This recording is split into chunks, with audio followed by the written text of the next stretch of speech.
So guys, for the first step, you want to get into this screen. Now to get here, you want to turn off your computer from the power button and then turn it back on again. As soon as it turns on, you want to turn it off again and then turn it back on again. You want to repeat this 3 times. So you want to turn off your computer from the power button and then turn it back on again. As soon as it turns on, you want to turn it off again and then turn it back on again. You want to repeat this 3 times, and then on the 4th time, when you turn your computer on again, it will then take you into this screen. It's going to be saying that your PC did not start correctly. You want to click on Advanced Options. And now once we're on this, you want to click on Troubleshoot, Advanced Options, and then Startup Settings. And then click on Restart.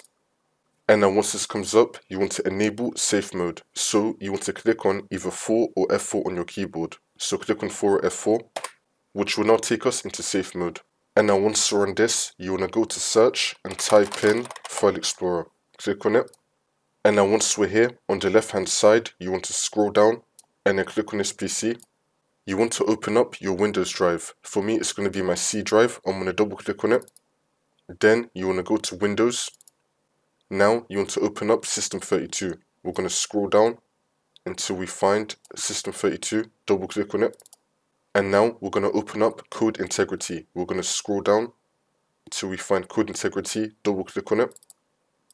You should be having a file called bootcat.cache. You want to delete this, so click on it and then delete. We can now clear our recycle bin, so you want to right click on it and then click on empty recycle bin and then click on yes. Now you want to restart your computer. It's now going to take you back into Windows and then the problem should be fixed.